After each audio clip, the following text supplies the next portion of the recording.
All right. No, you can't. I have a few remarks to say before we get going here. So the first thing you're probably thinking is, if you looked at your program, is he doesn't look very much like Senator Tim Kaine. And Tim Kaine was scheduled to open our events this weekend, but his plane got delayed in Chicago, and we found this out not very long ago. So I am going to fill in for the esteemed senator, and he sends his regrets that he couldn't be with us this evening.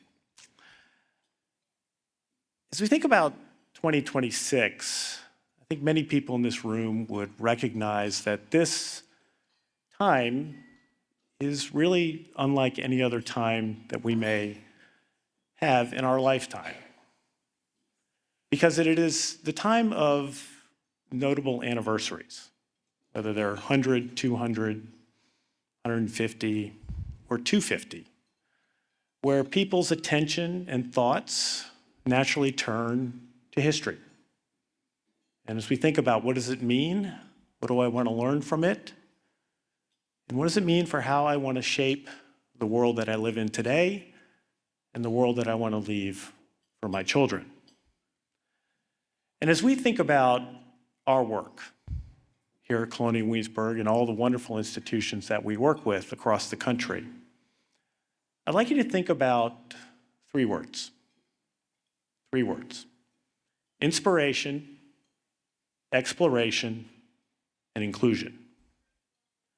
Now, tomorrow, you're going to hear from some researchers that have done a lot of work, that have tried to understand and see, is there a path through the political divide? Because we seem to live in very fractious and divided times. But as any student of history would tell you, to be fractious and divided is to be American. We have always been divided and debated. Where should power lie between the federal and state government? What should the division be between the branches of government? How should we think about rights and how they should be embodied and expressed? They go back to the very inception of our nation. What has not, though, been much in doubt is the commitment to democracy and the commitment to freedom. We debate and discuss all the time about how we should do the work to strengthen and advance our democracy. As we think about this moment in 2026 and the years leading up to it, it gives us time to be inspired by what actually happened at that moment almost 250 years ago. For the first time in the history of mankind, people said, I am going to take the crown of sovereignty off a king or a pope, and I'm going to put it on the head of the people. And the people will then create a government to protect the rights. It was the embodiment of Enlightenment thinking, and we have to acknowledge that this work was terribly and tragically incomplete, and that we have been on a journey as Americans ever since to try and realize the ideals that were created and embodied in the Declaration of Independence. But that work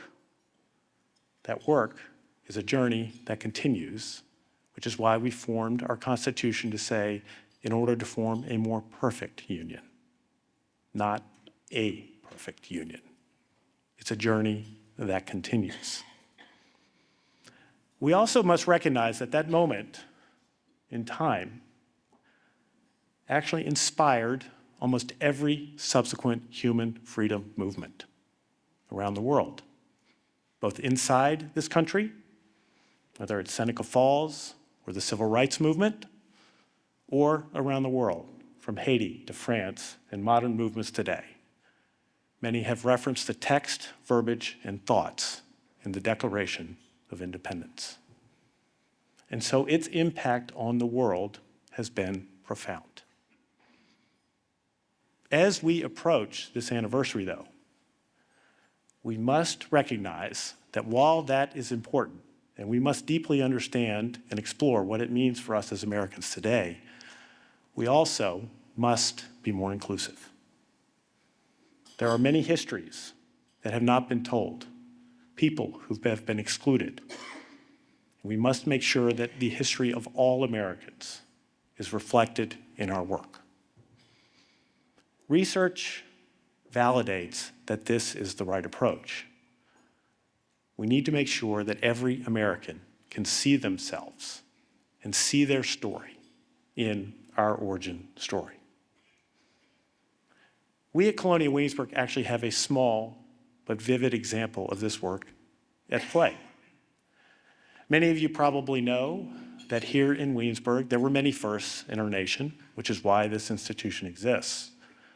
But one of those firsts was the formation of what is likely the nation's first black church.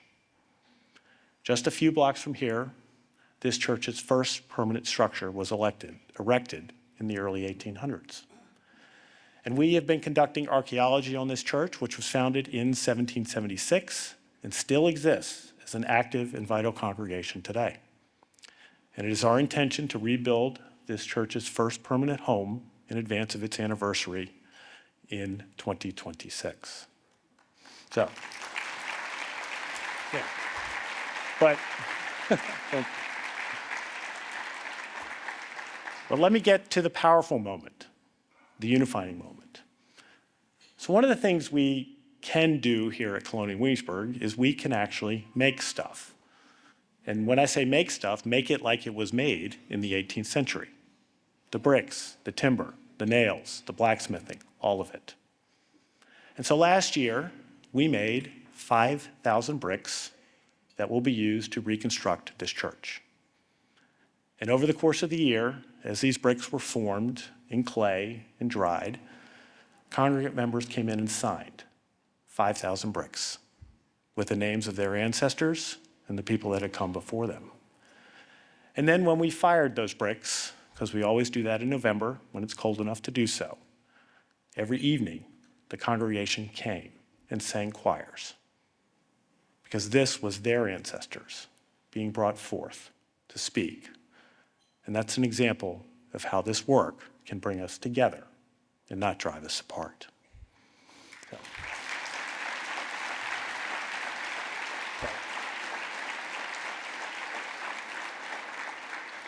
This nation is not united based upon race or religion or creed. This nation is united on an idea that all people can and should be free.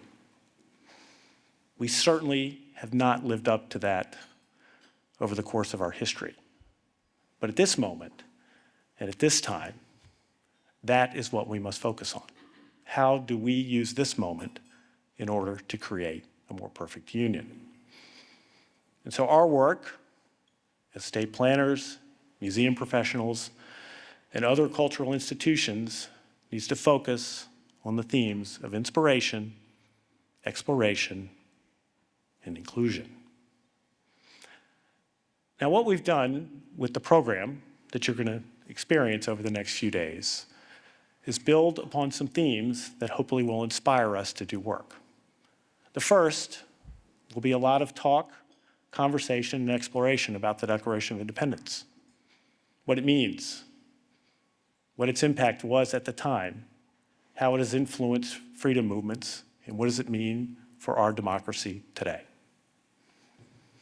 The second theme that you will hear in the conference, or experience in the conference, is that we heard from you that as we move closer to implementation, closer to program development, we need more practical tools. How do we reach teachers and students? How do we deal with difficult subjects? How do we produce digital content?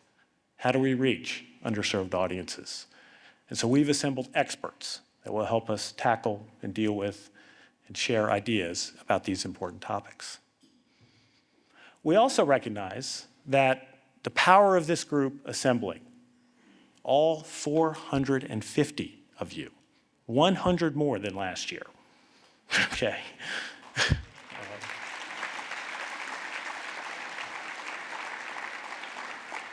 Our ideas together, and an exchange of ideas will make all of it stronger, and how we can inspire each other to do great work.